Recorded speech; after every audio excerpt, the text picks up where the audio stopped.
What's going on? I am here. Okay, cool. So it's Sunday. It's actually nice out. It's supposed to be not nice out today, but it is. So I'm grateful for that. Also, there's a hurricane coming in, so that'll be interesting. But anyway, I hope everyone's doing really well. I'm reading through the comments right now. Some of you guys are saying what's up. I just wanted to make this video to announce something that I've been working on for a couple months now. It's a pretty cool program that is predicated and it's really created for you guys.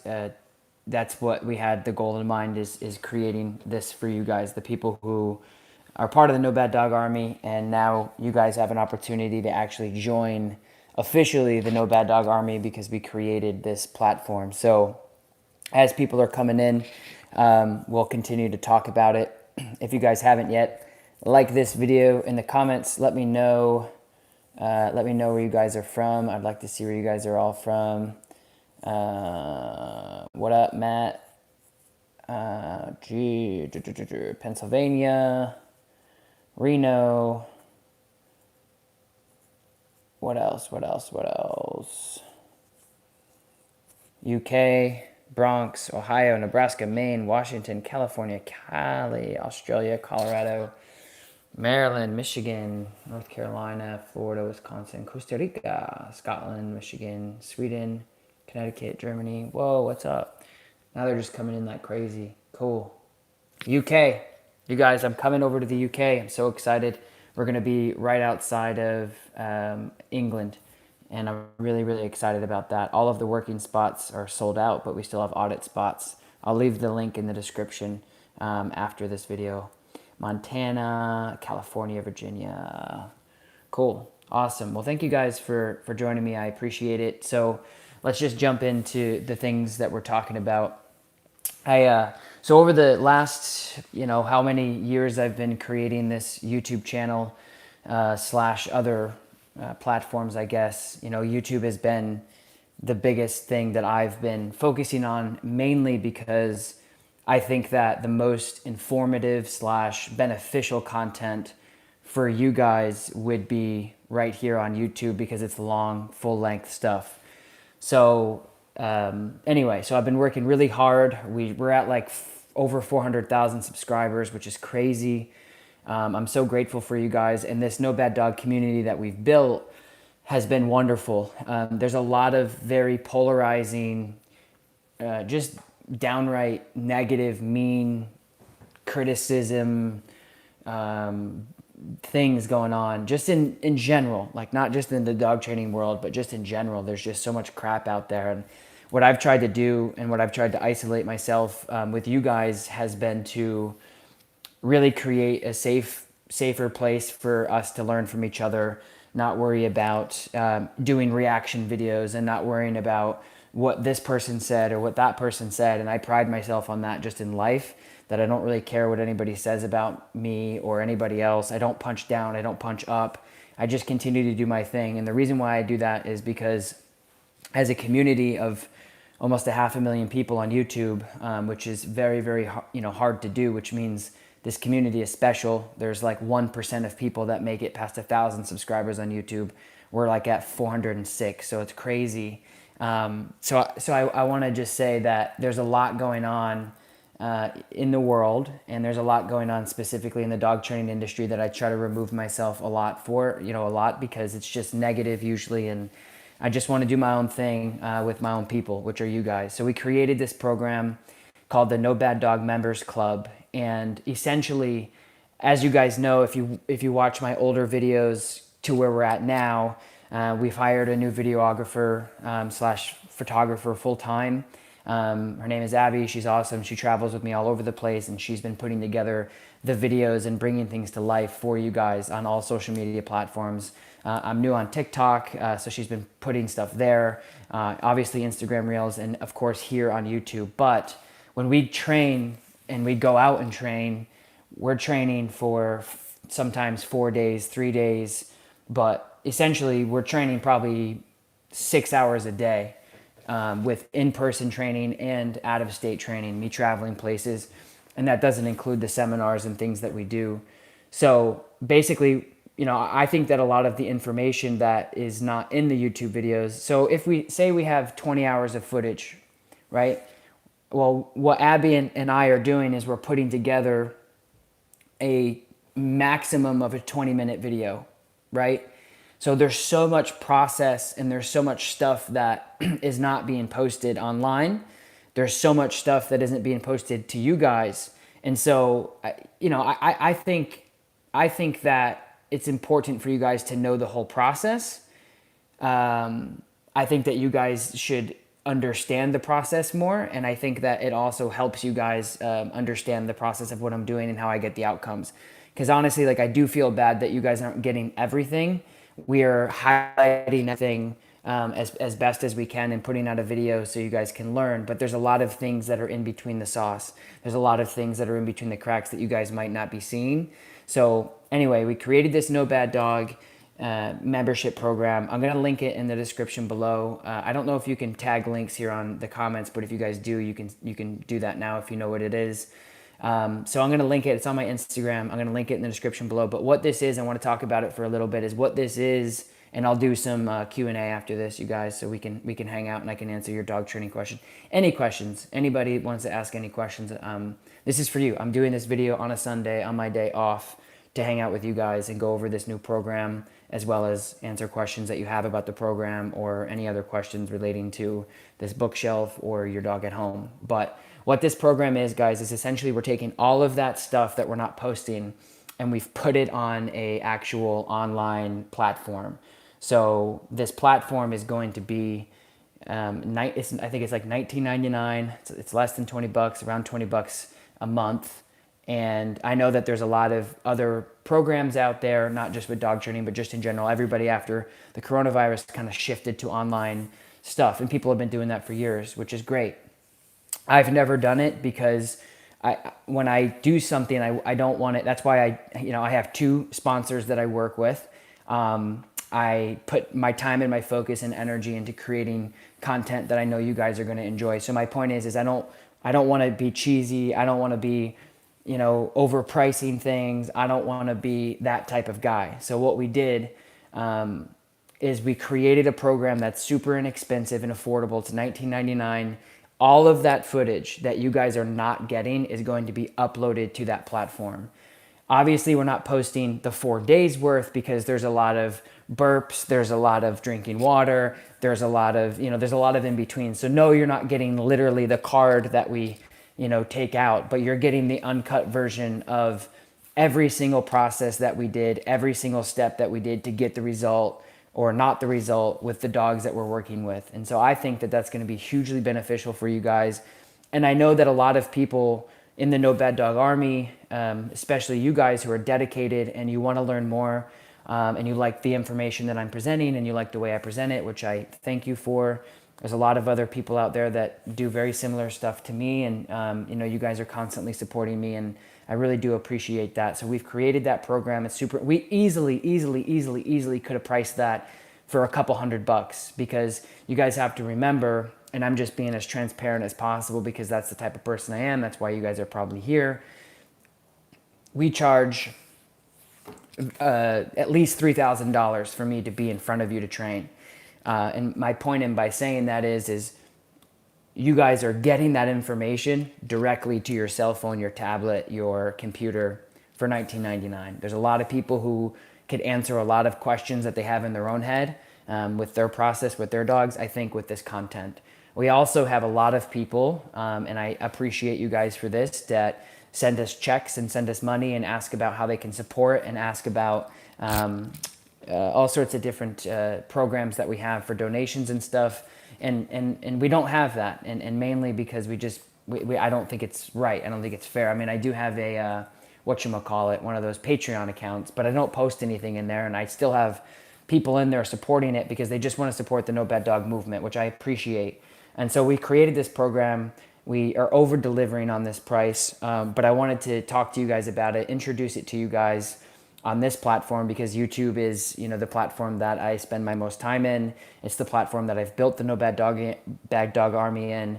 Instagram and everything else is great. It's just everything's different. So anyway, So I wanted to announce that. The other really great things about this program, guys, is we're going to be doing online Q&As. So I'm going to be doing things like this in that program, and we're going to be you guys are going to get a more intimate access to what we're going to be, not that that wasn't intimate, but what we're going to be doing. And the future programs, you guys are going to have access to the seminars that we're going to release are going to be announced there. The merchandise is going to be announced there. So everything is like, I'm taking everything and I'm putting it into this platform. And the beauty behind this this app and slash this platform is it's a community. So it's not just you pay $20, you have access to videos 1, 2, and 3. You have new videos being uploaded every week. You have Q&As as well, but you also have a community, which I think is the most beneficial thing from this. We launched this thing yesterday, and the amount of people that went in and said like, hey, I'm so-and-so from Arizona, I'm so-and-so from, Australia, and you guys have helped me, or I have questions about this, or I'm so excited. And I'm already seeing that, just that bond that we have and that community. And it's very powerful because in the sauce of the dog training industry, being online, trying to get information, this is a platform that you guys can hang out in, and you guys can chat, and you guys can empower each other and talk to each other. And of course, I will be there every day for the most part, checking in, answering questions. So it's a really cool thing. I'm really excited about it, mainly because you guys are going to get an uncut version of everything, which at the end of the day, I think is going to answer a lot of the questions that you have. So it's going to be basically the YouTube video is going to come out, and then in conjunction with that, say that video is 20 minutes, you guys are going to get an hour and a half like worth of footage of that video. So if you thought about, oh, I wonder how they did this, or I wonder why they switched equipment here, or I wonder why they didn't use the long line instead of this, or I wonder why they used the prong instead of the e-collar, blah, blah, blah. Those are the types of things that you guys are going to be seeing. And it's not that we're trying to do anything in the YouTube videos. It's just YouTube is one of those platforms that you have to create something very fast. And a lot of, there's some people out there that don't want long term. They don't want like a huge video. They just want a 20-minute video. They like it and they leave, which is fine, which is great. However, there's other people out there in the No Bad Dog Army that may want more access and more know-hows. The other great thing about this program that in the future we're going to do is we're going to be putting modules in there. So we are going to be presenting these videos of leash reactivity specifically for you guys. So it'll be more of a module instead of a session. So again, it's super underpriced. I realize that. I truly do think that we could have easily charged $170 to $200 for this program because, again, it's thousands and thousands of dollars worth of information that people are paying for, given right to you for a $20 bill. So anyway, that's what the new No Bad Dog Army program is. Again, it's very communicative, very community-based. We're going to be in there chatting. We're going to be helping each other. There's going to be trainers that are going to be popping in. And a lot of people are doing this, I understand, but I know that our No Bad Dog community is like nothing else in the dog training space. I know that for a fact. And I'm not saying it's better. I'm not saying it's bigger. All I'm saying is I know that we have something special. I respect you guys respect me, and we have respect for each other. And we are all trying to just be better dog owners and try to understand without all of the headache of doing, you have to do it this way and you have to do it that way. And that's the way that I teach. That's the way that I learn. So anyway, I wanted to tell you guys about that. I'm going to get into some Q&A stuff. If you guys have any questions about, let me just flip my screen back here. If you guys have any questions about the program or anything else like that, let's talk about it. Or if you guys have questions, super chat questions, I'm here for you guys. I'm hanging out for a little bit. You guys are going to be, Shane, you guys are going to be able to sign up. Like I said, I don't know if I can post. I'm right after this, maybe I could have done this before. If anybody knows the actual link, you can put it in there, and that would help. So anyway, and so let's talk about it. I mean, let's get into it. Good. I'm glad, Mara. Thank you. What is your opinion on harnesses? What is your opinion on harnesses? Seems like many people are in. So many have problems because harnesses. Well, everything's a tool. So this is Greta's question about harnesses. Everything is a tool. Do we have a super chat question? I think we do. Sorry. I'm gonna get to that harness question here in a second. 18-month-old brought up in a crate from birth. He fights to go. He fights to go in, barks, tries to escape. What do I do? What I would do is, well, thank you first of all for the super chat. It's very nice of you. I appreciate you. I see your name on all of our merchandise stuff. We actually just got some of your shirts back. We're going to send you out the other ones when we get the other ones in. But anyway, so thank you. 18-month-old brought up in a crate, fights to go in. What I would do is just descend. I know you probably have. I'm just going to give you just the, whatever. So what it's going to be is probably a desensitization pattern process. So opening the crate, throwing food in there, feeding him in there. Don't try to put him in there on circumstances like stressful circumstances. Don't try to force him in to do anything. I would make that crate as positive as possible. I would make that area a safe space. So if he's conditioned, because if he was born in there and maybe he has a bad, maybe he doesn't like it for whatever reason. So don't use it as a punishment. So if he's bad, don't throw him in there, because obviously the crate is such a beneficial thing for dogs just in general. So I would desensitize it as much as you can. So leave the door open, don't shut it. Spend a month just never shutting the crate if you can. Throwing food in there, treats in there, rewarding in there, paying him in there, doing everything, feeding him in there. And sometimes dogs just don't like crates, and that's just the reality of it. So that's what I would do. Is I would the other thing about the escaping is you got to find a good crate that is escape proof. Exercise is really big, so making sure that he's getting enough exercise. He's got to exercise enough to make sure that he's getting fulfilled, I guess. So making sure that when you are putting him out there or putting him into the crate, it's a crate that he's not going to be able to escape from. So impact crates, gunner crates, there's a lot of different escape-proof crates. If you have a wire crate, I would do the best you can to cover it up, put him in a separate room, turn on music. There's a lot of different things that you can do. But the reality is, we can talk about desensitization all day long, and it doesn't matter how skillful you are as a dog trainer.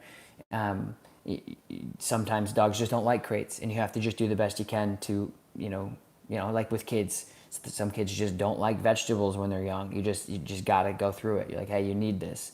So there's a lot of different things that you can kind of be creative with, but I would be desensitizing for the first couple weeks to never put him in there as punishment.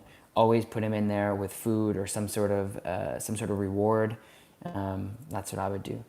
So I hope that helps. But yeah. All right, Starla, thank you for signing up. I appreciate you. Yeah, so Matt is in here. Matt Hubble's in here from Hybrid K9/K9 Performance, and he's kind of dropping in the link for you guys. And again, guys, I don't know if I could have put the link in before, but I'll put it in immediately once this finishes. But if you go to my Instagram right now, it's right in my bio. You can just click my bio. Well, thank you so much for the super chat. Let's see. Another one. Patricia, thank you so much for the super chat. I appreciate you. How do I help my mini schnauzer that is 18 months be more comfortable and not launch and bark at people in the elevator? I'm currently working with a trainer and making his comments solid, his commands, I'm sure. Well, I think the biggest thing is a lot of an 18-month-old mini schnauzer. So that's he's not a puppy anymore. He's definitely maturing into who he is. So what I would do, it's difficult, it's hard to say, but what I would do is make sure that a basic form of like operant conditioning. So if you go into the first thing I would do is I would make the elevator as positive as possible, and just understand that the elevator is one of those things that a lot of people deal with and struggle with because it's a very small space, and it's an evolving door of people coming in, maybe other dogs coming in. But I think if he's lunging at them and he's barking at them, you have to make sure that he knows that that's inappropriate, because as he gets older, as he potentially gains steam in this fearful reactivity thing, he may nip somebody or bite somebody. And I doubt he's a dog that it has malicious intentions and has bad intentions with people and doesn't really want to hurt people. He's just, he has this, potential fear. It may be fearful. It may be fun for him. So anyway, I don't know the circumstances, so I'll give you context of like my advice here on YouTube Live. I would put a slip leash on him or a slip collar on him, and I would be working on leave it. I would also be making sure he has something else to do fundamentally. So if you're in the elevator, I would be practicing as much as you can, going into the elevator with his food in the morning, his kibble, hand feeding him in the elevator, putting him into a sit, paying him, yes, good sit, paying him, yes, good sit, breaking him when nobody else is in there, which means break, and just kind of move him around so he has the ability to also not sit, and then put him back into a sit stay. Making sure that you're next to him and he's not in front of you. So if you're sitting in the corner of the elevator and your dog is in front of you, that's the best way to get your dog to go after somebody. So that's what I would do is I would put him next to you or even behind you in some scenarios. If the person's coming in and they're goo goggling over your dog, I would just put him right behind you, put him into a sit, and just say, oh, he's in training, please ignore him. Or just do the best you can to just be not friendly so they don't talk to you and your dog. But again, I think it comes down to making sure he knows what to do with lots of positive reinforcement, putting him into a sit, yes, good sit, making sure he knows what to do. So when somebody comes in, you say sit, he's like, got it, I've heard that information many times, I've done this exercise with you, I know what to do. He goes into a sit, you pay him, and these are all things that you should be doing with his food. So that's what I would do with him. And then making sure that when he lunges, you say leave it and you correct him right there. So you correct him with the slip. When we talk about corrections, everyone's like, what do you use? And to be honest with you, do what works. I'm not like you have to use a prong, you have to use an e-collar, you can't use a harness, you can't use a martingale. I just know that working with dogs professionally for 14 years, every single day of my life, primarily specializing in behavior modification, there's a lot of things that really, really, really, really, really do not work for modifying and discouraging behaviors. So as the dog is in the actual elevator, we're going to encourage the good behaviors, good sit, operant conditioning, good sit, good sit, good sit, good job, break, etc. And then as soon as he lunges, inappropriate, absolutely not. That we're not doing that. You're not going after a stranger that's just trying to take the elevator down to go grab a bite to eat, correcting that behavior with a verbal. The correction, you may go from a slip collar to a prong collar to a martingale collar. It really just depends. I would work with your trainer. And in my opinion, again, you have to make sure that your trainer is on board with understanding operant conditioning and making sure that understandably that the dog isn't going to, it's very, very, very, very, very, very, very unlikely that positive reinforcement for the sitting will override those instincts of, well, maybe I just don't react to people because I'm getting paid. Because if he's doing it now for no reason, there's probably something going on of why he wants to do it. So making sure he gets corrected for that behavior when he does it at the right time, correcting him. So with your trainer, again, I would just make sure that you're not ignoring the behavior because it'll never go away. There's been millions of studies of ignoring behavior and things not panning out and modifying behavior. So just make sure that you don't do that, and make sure that you're assertive with the situation. And again, you can use a harness, you can use a martingale, you can use a slip leash, a prong, whatever is comfortable for you and your dog, or whatever works. But make sure you just don't ignore the behavior when it happens, or make sure you don't yell at the dog, because that's not going to do anything. Oftentimes I ask people when they have these huge behavioral problems, I say, okay, you're having all these problems, you're going to get kicked out of your house, your marriage is rocky now, your kids or whatever, blah, blah, blah. What have you done about it? Well, I've yelled at him, I've thrown a pencil at him. Doesn't matter. You got to do something that works. So just make sure that you're giving him some sort of correction or some sort of punishment that he cares about, not just how you feel that you should be doing. I yelled at him, that's never going to work. I squirted him with a squirt bottle, that's not going to work. So just make sure that you're assertive and do what works for you and your dog. Take your time, be patient. Your timing is key. So I hope that helps. Thank you for the super chat. Are you planning on doing an Ohio seminar? Abby, I was supposed to right before COVID, and then COVID happened, so it got canceled. So we don't have anything planned right now. So I would assume we might in the future. Mara, thank you so much for the super chat. Christina, thank you so much for the super chat. Appreciate you. I am bringing my German Shepherd to a UK seminar in October for a working spot. Is there anything I should do beforehand to make the most out of the weekend? I like to say no because I want to see where you guys are at, like in the beginning. But yeah, I would bring everything that you have done with working with your dog. I mean, the reason why I would say no, just because I want to, see where you're at. I want to see everything that you're doing wrong. I want to see everything you're doing right. I want to see everything that's kind of making this dog, the whatever. I don't really know what you're working on. It doesn't really say, but I just want to see where you guys are at with everything. So I don't think so. Just bring everything, that you have used to train with the dog, and we'll get to work. Ontario, we're working on a Canada seminar. I think it's in the works for next year, but who knows? If you do internships? If you don't, would you? We used to, but we really don't anymore, just because of my travel schedule. So because I'm on the road often, or I'm doing programs often, it's just hard to be consistent. I don't think it's fair to commit to internships because of those reasons. We do an internship with the Animal Behavioral College, but a lot of times they're working with my other trainers at my other facility. Sometimes they're working with me, so I don't specifically. In the future, our 3-year plan is to create that space, specifically working with dog trainers. That's kind of like the three-year plan, is to move into that direction. So anyway, it doesn't help you now, but that's just feedback on that. All right, cool. What other questions? The t-shirts are coming back into stock. We're just waiting on them. I've said that about a bazillion times, but they are coming back. Details on the UK seminar. The working spots are fully booked, Susie, which means the spots that you bring your dog sold out, which I think anybody that did that, made that happen. Thank you. I can't wait. So grateful. It's going to be awesome. So there's audit spots. Audit spots are you coming to watch. You coming to watch. There's going to be Q&A opportunities. You're going to be able to learn. I mean, the audit spots are a great opportunity for you. It's like $100 per day. A lot of people are doing both days. So you can click the my link tree in my Instagram bio has all of that information. So if you have a problem finding it, just leave it in the comments after this is posted. I'll leave both links. I'll leave the UK seminar link, and I'll leave the new No Bad Dog members program right in the bottom. We have over 300 people in here.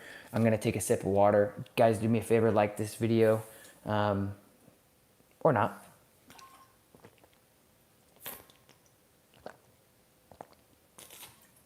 Oh, I forgot to answer the harness question. So do I, look, and this is something that I've been saying for a long time. I don't, like, if I see somebody walking down the road using a harness, I don't care.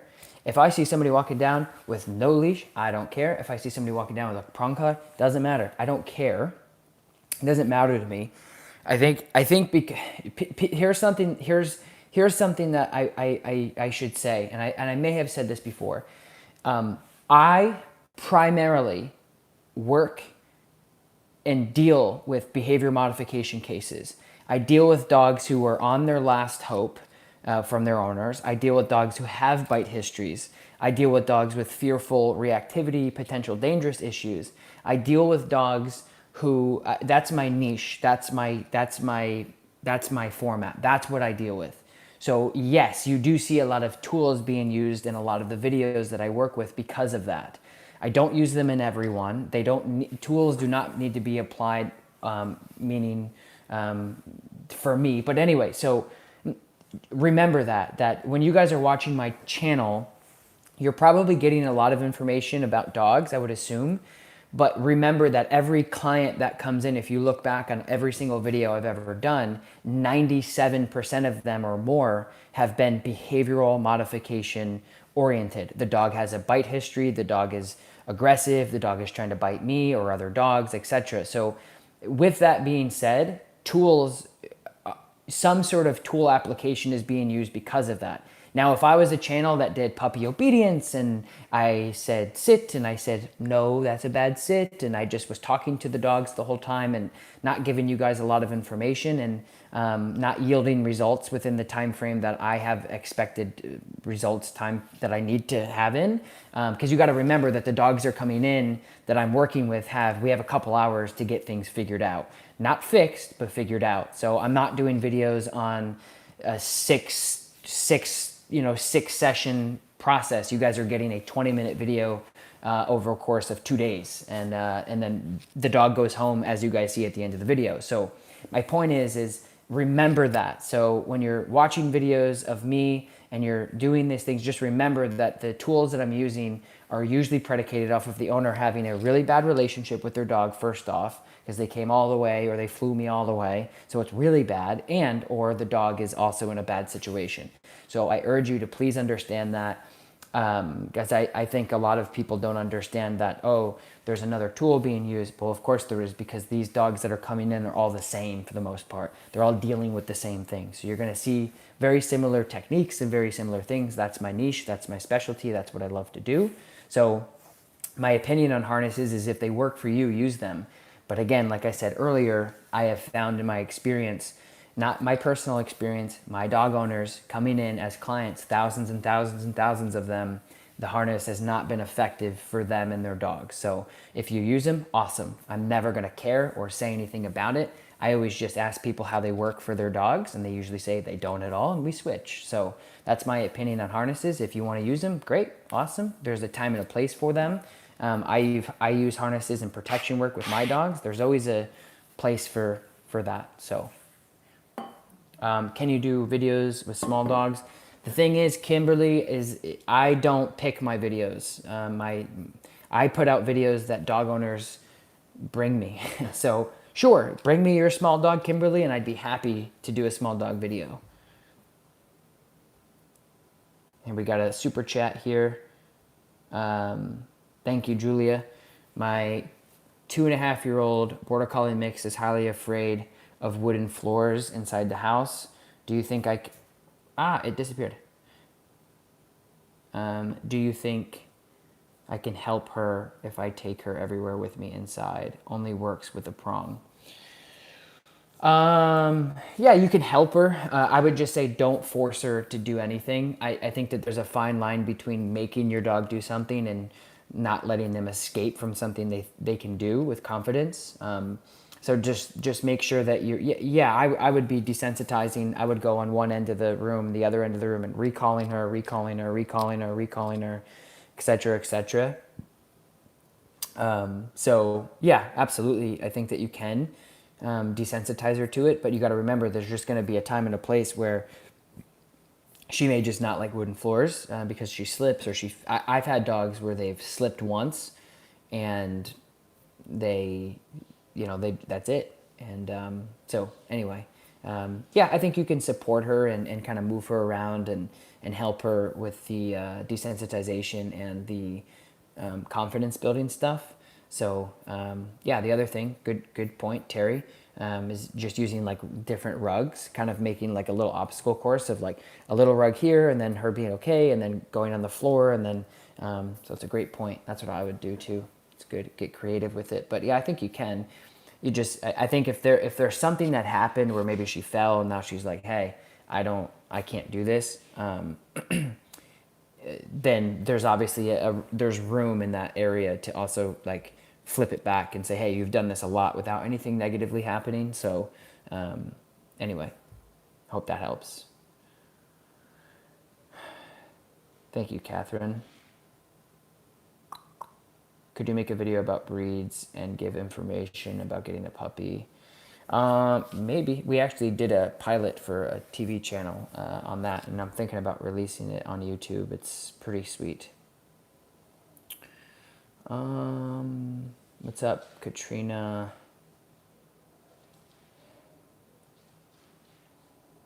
Do you allow shadowing? I just answered that. I'm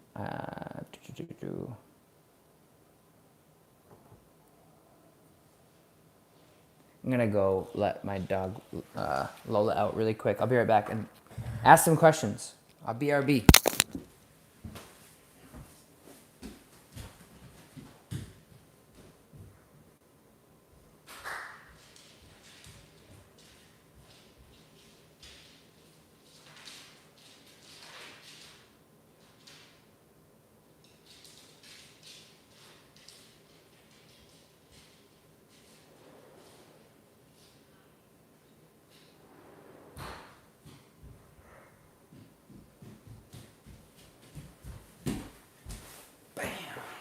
Boom, I'm back. What up? All right, let's get into it. Any suggestions on resource guarding over food and chews? He's a 13-week old Rottweiler. Um, yeah, I mean, obedience is going to be really big. You can't just like stop resource guarding. You have to work towards desensitizing the resource guarding. So yeah, you there's a lot of things you can do, but I would first have them out separately and work on. I would be working on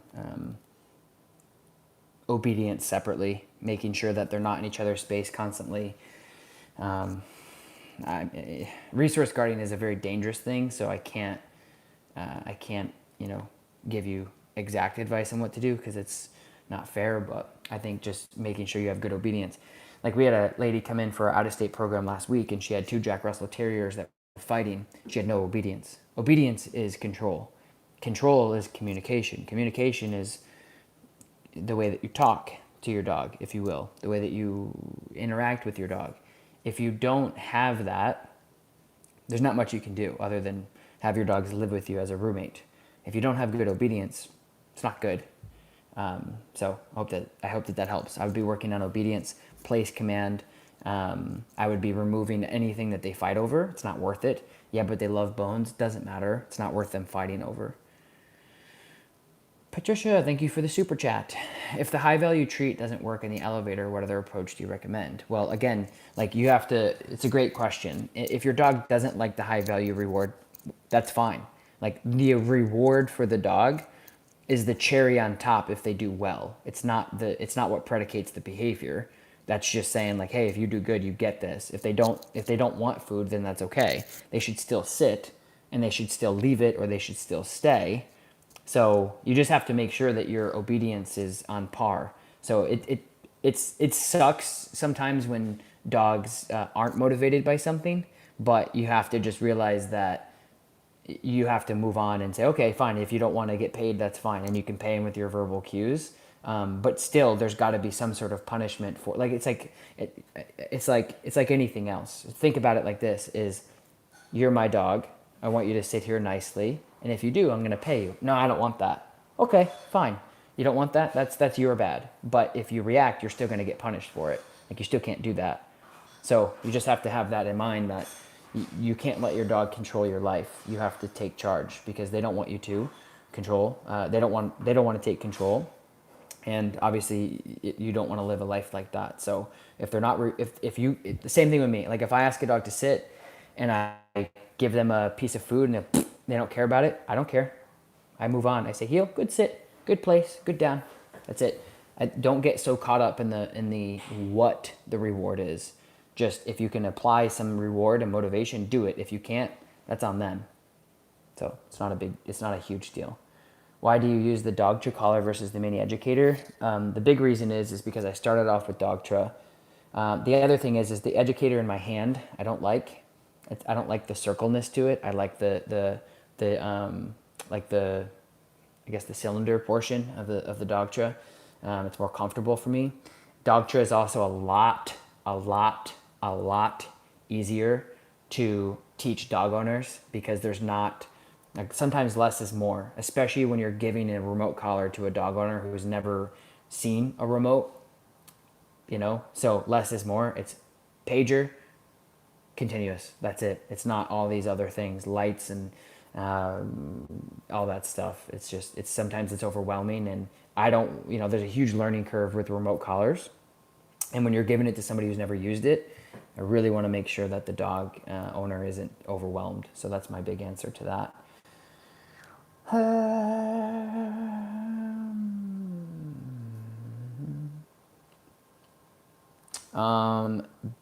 Becky, I think I would get Halt, which is like a pepper spray specifically for dogs, which has been a game changer in my confidence walking dogs who are reactive off leash. Because if an off leash dog comes, you'll be able to protect yourself by using that.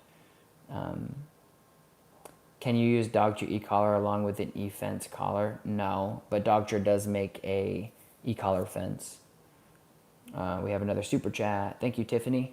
My dog will eat anything and everything. She knows leave it. If I catch her beforehand, what else can I do? She makes herself sick. Well, Tiffany, this is a great question for what we talked about earlier. All right, we are back. I lost a lot of you, almost all of you.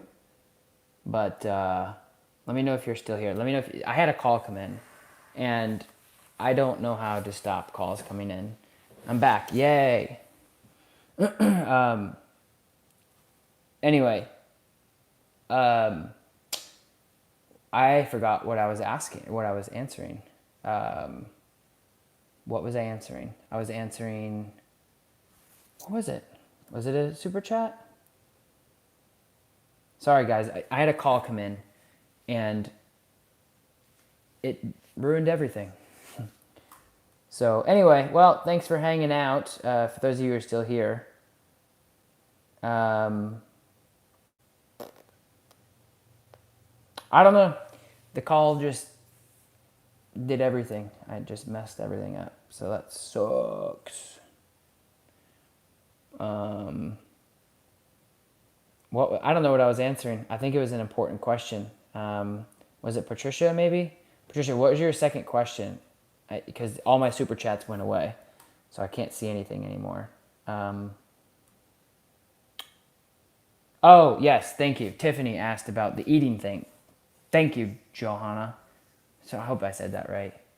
But anyway, so again, you have to make sure that when your dog is eating something that could potentially harm them or kill them or make them sick, and you're saying leave it, you have to make sure that you are correcting the behavior. I mean, that's really what it comes down to, is making sure that you correct the behavior. Like if my dog was out eating stuff that could potentially harm them or kill them or make them really sick or cost me a lot of money to go to the vet, if it's something silly, I would correct that. You have to just there's desensitization stuff you can do, but when you're walking and your dog decides to go and eat something, your leave it has to be good.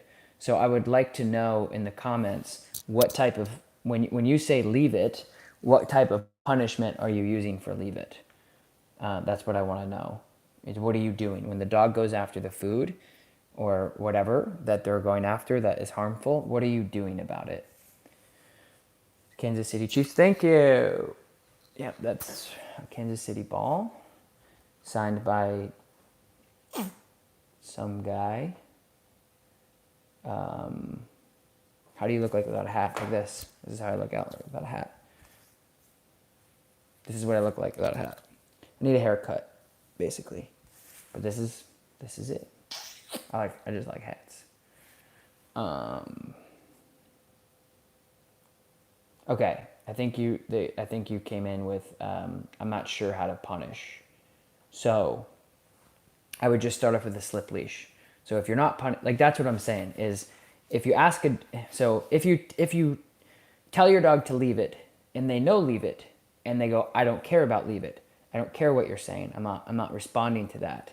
Then you just use something different, like use a slip. Use something that your dog is going to care about. Your dog's life depends on it. So, be mindful of that. Thank you, Christina. Appreciate the super chat. So anyway.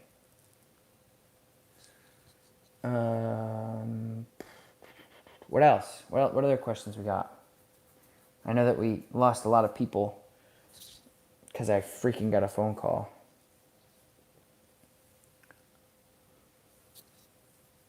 My dog just came back from his 2-week e-collar training. It's changed. Man, just time for us to take charge. Yep, that's about it.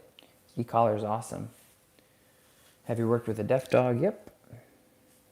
What kind of boundaries do you have for your dogs at home? Good question. My boundaries, I would say, I have normal boundaries, but my obedience is good. So if I say, hey, stop doing this, they do it. If somebody's at the door and they're excited, I say, go away, and they go away. If I bring them on a walk, they heel when I tell them to. So that my boundaries and my lifestyle with my dogs are just like all of you. There's absolutely no difference. My control and understanding and relationship with my dogs is probably different because I've instilled to them that they need to listen to me because I keep them safe. If they're chewing things, jumping on things, whatever. So it's no different. How are my dogs doing? Thompson's doing good. He's enjoying the AC in the summer. Lakota's good. Lola's on her way out. My older dog, she's on her way out. Excuse me. She's close, man. She's just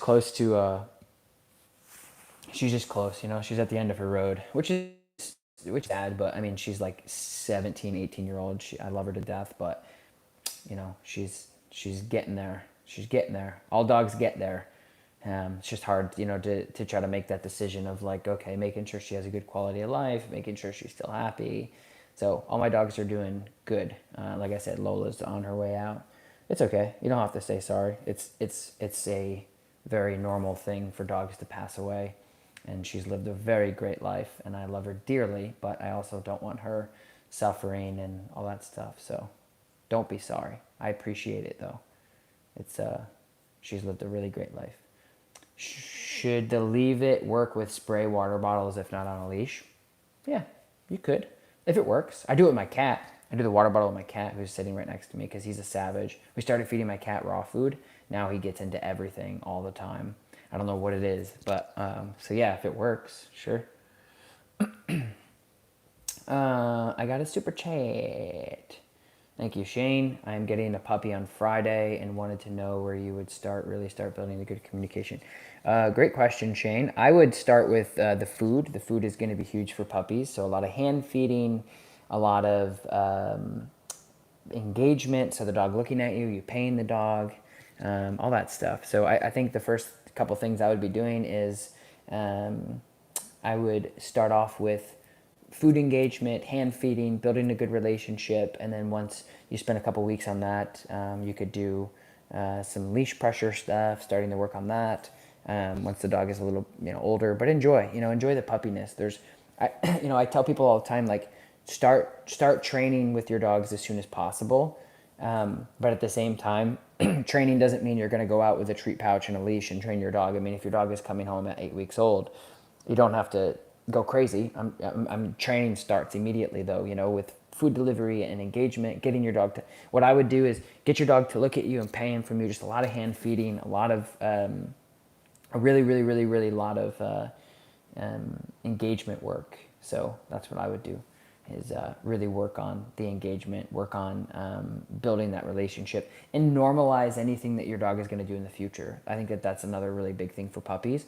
If you're going to be using the crate often in different locations, if there's going to be the car, if there's going to be anything that you can think of in your lifestyle, that's what I would start introducing immediately. So that way in the future, it's no big deal at all. Like when we have people who maybe travel a lot or I don't know, just think about that. I mean, I tell people, like, if you travel a lot and you're going to have to board and do that with your dog, like, get your puppy into boarding for the weekend every week, not every weekend, every month, so they get comfortable with that place. We have dogs that come into our boarding facility and they love it. They absolutely love it because it's their space. So I would just, those are my suggestions. Super chat. Thank you so much, Fraser. Love your content, man. My 5-year-old dog heals well on a walk, but will randomly get excited and jumpy randomly at other dogs or people, sometimes barks when comes over. Any general advice? Well, great question. I mean, your dog is a dog, so yeah, they're going to jump, they're going to get excited, they're going to vocalize, they're going to bark. You don't want to take any of that away. You just want to control it. So don't be discouraged and don't feel upset if your dog does jump or does, whatever, anything like that. What you want to do is just correct your dog. If they do jump, and teach them off and teach them leave it and teach them heel. Like if your dog is pulling on the leash when they get overly stimulated, make sure your heel is really good. Make sure you can reinforce it.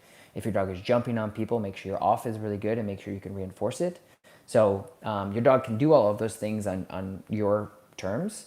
So I think it's just important for you to lay down the law of when they can and when they can't. So if you're out and you're healing and your healing's really great, using lots of positive reinforcement, good heel, good heel, good heel, good heel. And then the minute they decide to say, okay, I'm not listening anymore, then I would just, correct it. So anyway, hope that helps. And I keep getting on these super chats. Oh, wow, a lot of super chats coming in, guys. I appreciate you. The Mutt and the Mal. Suggestion for reintroducing e-collar after previous trading as a gas pedal and causes frantic behaviors. Yeah, I've heard things like that happening.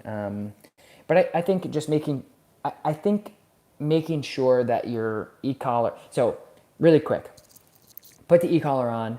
Don't turn it on. So just put it on. Don't use it for a while, maybe for a week. That's what I would do is put it on, don't use it. There you go. The other thing I would do is go back down to lots of positive reinforcement with it. So using the e-collar as that, and that's what the e-collar is it's positive reinforcement. It's associated positively. That's how I do it anyway. That's No Back Dog Army. That's what we do. So anyway, so what I would do is, so get the e-collar out and kind of recondition it that way. And that's what I would do is I would just, sit, place, whatever your dog knows well, and go really, really low. Lots of rewards, lots of positive reinforcement. Don't use it as maybe so much pressure on the dog. So if it was used as a gas pedal, I'd be interested to see like what levels they were, but if they're higher levels, obviously reduce the levels, but also maybe just use it for recall. And just like think about the things that you want to really use it for. Think about the things that that you need it for, and kind of recondition it that way. So I hope that helps. But I mean, I think that's what you have to do is like recondition things and just really positive. So I would spend a week not turning it on, and then the next week really low levels, like between 3 to 5, and just doing some conditioning back with high reward food or tug toys or whatever. And work on it that way. I hope that helps. What type of leash? Thank you, Angela, for the super chat. What type of leash should be used on a 15-week-old GSD? I would, 15 weeks, 40 pounds. That's a big boy. I would start off probably with a slip leash or a martingale. So the slip leashes, Angela, we are putting our new slip leashes on sale on our website this weekend. So we just got them in. They're a little bit different from last time. They're going to be rope instead of biothane. The biothane ones kind of came apart for some people, and we didn't want that to happen, obviously. So we're actually switching to rope, and they're really, really nice. Those will be on our website, buynobaddogs.com, on this weekend. So slip leash I would start off with. But also not just like getting something that corrects your dog. You also have to teach your dog leash pressure. So it's not just about like, hey, don't do it. It's about, hey, this is what I want you to do. So, okay, we have 300 people back in here, so thank you. If you guys want to like this video, I'm going to take a sip of water.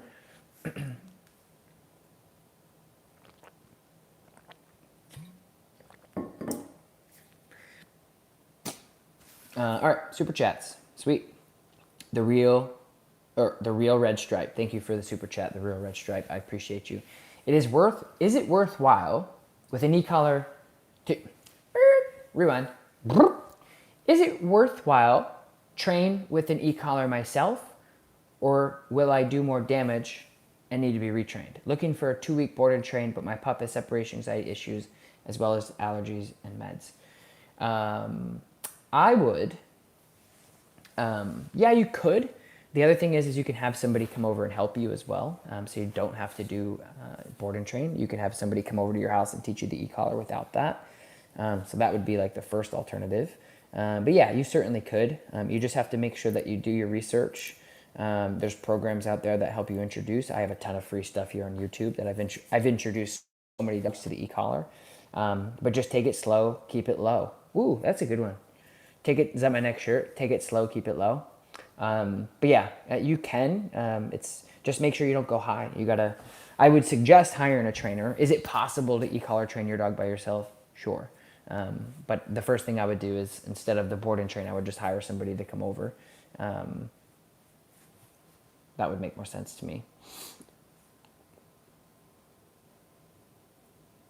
Lola Lay, thank you for the super chat. My dog is severely anxious and has started aggressively biting me if I move too quickly or if I try to kennel her. Any advice? I'm desperate. Well, first of all, this is a pretty serious issue, so I would hire a dog trainer. But I think what I would do is it sounds like your relationship is a little off. So I would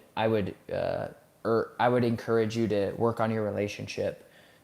If your dog is biting you because they're nervous, that's not good. That's not right. It doesn't sound right. I would try to like really build your relationship up by hiring a trainer to help you to do that. So that's what I would do. I would go on walks, lots of exercise. I would work on building a better relationship with her on the leash. So maybe get some food out and building confidence, working on new behaviors, teaching her place, teaching her to sit, stay, teaching her all those things. So there's a lot of different things that you can do. But first and foremost, I would really suggest hiring a trainer. And I know that like it's like it doesn't help you right now, but that's what I would do. Is these things need an outside perspective on what to do.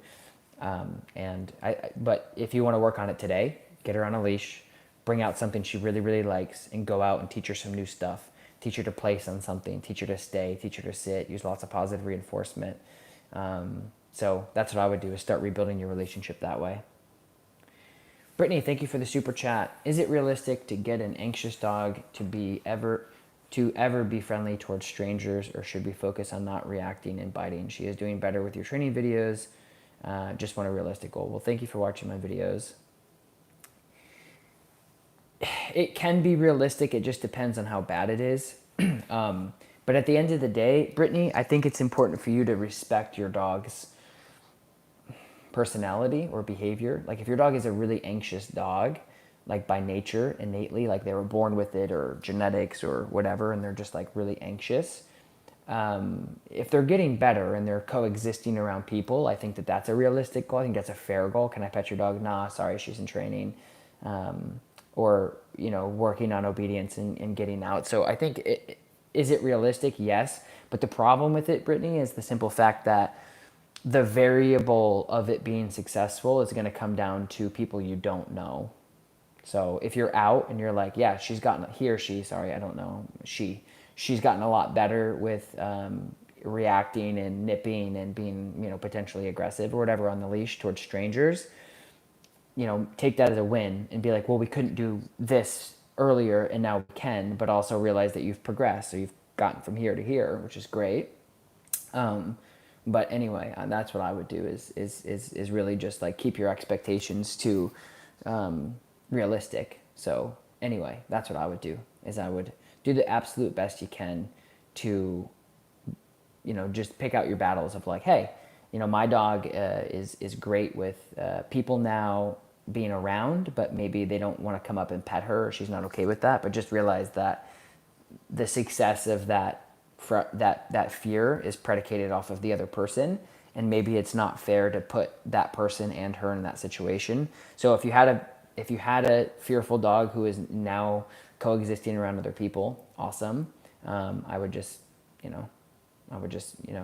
so anyway, yes, it's possible, but it's also not possible too for some dogs because they just don't trust other people. So I hope that helps. Christina, 18-month-old female occasionally possesses toys and food with my other female. Other female passed away. Considering adopting a dog, female or male better? No, I don't think it would matter which one you get. I would just remove all of the food dishes and all of the toys and stuff when you do get another dog, and introduce them more structurally, instead of like, hey, go wander the house and be a dog and find something that you really love and possess it. So I'd take all the possessions out and make sure that you are the one that's providing all of the good stuff. And then again, obedience is big too. So making sure that you have control with your other dog before you adopt another one. Thank you for the super chat. Okay, what's up?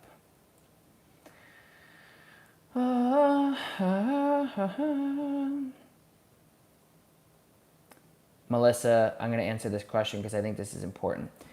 My German Shepherd, I am a German Shepherd breeder that has had puppy returned because they were reactive to people but great with other dogs. Never had a return or a problem with my past puppies or dogs in general. Where to start desensitizing? Well, it's a great question, Melissa, and I feel for you because I always, see this, right? And I always play devil's advocate somebody comes in with a dog and they're like, yeah, they're a mess because of the breeding, it's more like, okay, but what did you do? So it makes sense because I can't, there's no amount of time or energy or content that I can put out, unfortunately, that will help everybody, because some people just have different views, which is totally okay. But my point is there's just going to be some people that go out and do all of the wrong stuff, and then their dog becomes reactive. So oftentimes the puppy, they're like, oh, so here's the thing is I work with a lot of German Shepherds, and everybody wants a German Shepherd. I don't know why. Listen, they're okay. I mean, they're nice dogs and everything, but I don't know what the deal is with everybody wanting a German Shepherd. They're a great breed, but they're really overbred for the most part, and everybody wants them. All dog owners want them. I don't know why though. It's like 90% of our clients are German Shepherds. They're very, very, very overbred and whatever. But anyway, I oftentimes people will go out and just not care. They're like, I don't care what my dog does. They can do whatever they want. They can be in front of me. They can be behind me, whatever. And so it's not really your fault. So the desensitization process will happen with just restructuring things. There's a great chance that these dog owners did not do any of the right things. They didn't put structure in. They didn't do any type of training. They didn't do any leash pressure. The dog is probably in front of them constantly, barking, jumping, doing whatever they want. The absolute best way to ruin any puppy, or any dog for that matter, is to let them do whatever they want when they want. The best way to streamline either getting a dog you're going to have to put down or getting a dog that you're going to have to get rid of is by not caring what they do. Having structure immediately. Oh, but they're cute and they're fluffy and we have an Instagram for them, therefore they can do what they want. Absolutely not. It's terrible, terrible, terrible, terrible, terrible thing to do. It's inhumane. So obviously that fires me up if you can't tell. But it's not your fault, likely. And what I would do is just go out and immediately, yeah, you can do desensitization, but the likelihood of this dog having no foundation is high. So the dog has probably gotten along and done whatever they want and never, ever, ever had structure. So when they're barking at other people and they're reacting at people, nobody did anything about it. They're probably like, oh, sorry, cover their eyes or some shit. So anyway, that's what I would do, is just work on the obedience, work on the structure, and then start desensitizing. And I guarantee, never guarantee anything in dogs, but it would be very unlikely that the dog wouldn't fall into place as soon as you give him structure, because I've done it hundreds of times. You guys have seen it on the channel, so that's what I would do. Sarah, thank you for the super chat. With a new puppy, should only one person be training or everyone in the house? We have an 8-year-old boy who will be very hands-on. Good question. It really just depends on how capable of that individual. If you have an 8-year-old kid that doesn't do well with kids, or maybe just does all the wrong things, then I would say let them be in a little bit more hands-off. Because you got to realize that dogs know the difference between kids and adults. In my opinion, I've seen like the difference between how they interact with them. So just be very mindful and careful about how you're like, if you're going out and you're very like, this is heel, this is down, this is place, this is sit, and then the kid is doing everything differently, saying things differently, so I think it just depends. If it's something that you're like, I don't want my kid to mess these things up, I honestly wouldn't teach them the commands. I wouldn't teach them how to handle. I wouldn't give them any equipment. I would just say like, hey, this dog is our family dog and the kids can play and do whatever they want with him, but they're not going to train. Unless you have a very mature, listening, understanding 8-year-old that's going to take it seriously, then sure. But I don't think it's like a yes or no binary thing of never ever. It's just one of those things that if the people in the household, regardless of a kid or your spouse, are going to take it seriously and do the right thing, then I would say that's a question more for how the kid is.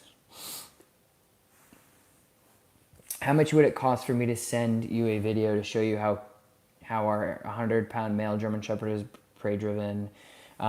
Crystal, we have a online thing. You can go to my Instagram at Tom Davis, click on the book now, and you can book an online session with me.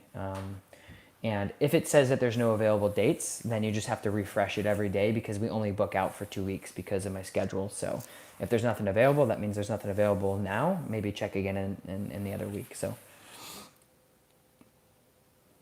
Stephanie, thank you for the super chat. Love your vids. I work at a doggy daycare and is wondering if you'd make videos on scenarios with commonly issues and how to resolve them. With all my unruly pandemic puppies, I'm losing my mind. Yeah, I think a lot of the it's interesting because I think a lot of the videos that I put out, you can probably learn a lot about dog behavior and daycare and how to interact with them and stuff like that. So I've been wanting to do more like pack oriented stuff and things like that. One thing, you guys, one thing I want to mention, you guys, before we actually get into this last closing thing, is I did a video with the Dutch Shepherd on TikTok, and this was an interesting conversation. And I don't spend time in comments. I don't, I have so much stuff to do. But interesting enough, on TikTok, I posted this video of a dominant dog, and there were so many people. And this is just like, I just want to touch base on this because I did in this video, but the people seeing, and of course, people who are on TikTok probably won't see this, but this is for you guys. So in the video, I talked about a dog being dominant, and there were like a ton of people, like, because you can see the first couple comments, because that's like what's like the most. A ton of people were like, dominant theory has been disproven, and dominant theory is so old school, blah, blah, blah. Listen, I feel like I don't have to do this. There's a part of me is like, why are you wasting your time? But I feel like I want you guys, the No Bad Dog Army, to understand this. The dominant alpha theory is something I hate. It's the most annoying thing. And if you watch the video of that Dutch Shepherd with the muzzle going after the owner, I talk about it the whole time. I literally talk about how dominant is thrown around so much and how annoying it is to me. I talk about that. But the important thing that I want to understand is 1 out of like 1,000 aggressive dogs are actually dominant. This particular dog it meets all of the classifications of what a dominant dog is. And you can say, well, dominant, you can ask 100 different people and you're going to get 100 different answers of what a dominant dog is. In that video, I talk about why we do this, why we call this dog dominant, because there's no other really term that would make sense except for dominant. I say dominant because I think it registers to dog owners of like, oh, here's what I think about dominant. I hate it. I don't like using it. I talk about that. The whole alpha thing is such BS. I've worked with wolves for a long time. I work with coyotes. I work with dogs. I work with wild dogs. I am on that, and it's one of those things that what was actually disproven in a lot of those dominant theory based crap was being dominant as a human being over a dog is never helpful, and that's mostly the case. Yes. And I would never say I have to dominate this dog and the owner needs to be alpha. That is so cringy to me. It's not even funny. So anyway, I just wanted to clarify that on YouTube for my No Bad Dog Army people out there. If you see somebody and some of you guys like to comment and kind of justify things because you guys watch my videos versus just doing a quick one-off of other things. But the dominance theory is garbage, especially when we talk about dominance with people and dog trainers being dominant and alpha rolling. Like, all that is BS. I've never done that. I don't believe in that. I think it's silly. But in the perspective that I was talking about with this particular dog, the dog was dominant behaviorally towards humans and other things, which means very pushy. I will fight you and try to bite you if you tell me what I can and can't do, which the dog did consistently, etc. So as far as like the dominance theory is so outdated, LOL. LOL. It's not what I was talking about. So I just wanted to clarify that because there were a lot of people, and I try to do the best I can because, again, like, the dog training industry is garbage. I don't spend time with people who want to argue. I never do. I never put my energy into that. I spend time on you guys, the No Bad Dog Army, of people who want to learn and see and read between the lines like actual logical human beings. But I wanted to make that point because I think a lot of people do ask that question. Watch that video if you have any questions about it. But I would agree that the dominance and alpha theory of people and owners and dog trainers being, dominant is ridiculous and silly. but I wasn't pertaining that at all. All I was talking about is in this particular dog, if you guys want to see a dominant dog, which is rarely happens, that was the dog. And we had a group of professionals in the room observing the session because they just don't come in often. And so anyway, I'm sick of hearing alpha and dominant because it's annoying. But in that particular case, I wanted to talk about that. So you guys, it's Sunday. Thank you so much. I love you guys for hanging out. I'm going to immediately post the links that you guys need for the UK seminar for audit spots and, of course, the No Bad Dog Army membership. You guys, the No Bad Dog Army membership is a full access, uncut, unedited. All of the videos you guys see here on YouTube cut down into 20-minute video. All of the stuff in between is going to be uploaded on that platform. It's a beautiful thing. It's going to be fun. It's going to be exciting. It's going to continue to grow. We're gonna create a community. It's really exciting. If you guys want to join, please do. I'd love to see you there. If not, that's totally fine. You can still watch me here on YouTube. But anyway, I would encourage you guys to maybe check that out and get some new information and get a different side of what we do. It's the No Bad Dogs Army's member club. I'll leave the link right here. And I appreciate you guys. Have a wonderful day. Keep being good dog owners, and I will talk to you next time. We have a huge announcement, the biggest announcement, before you guys leave. The biggest announcement, will be coming in September. Very excited about it. Very excited about it. The biggest announcement yet. Talk to you guys later. Bye.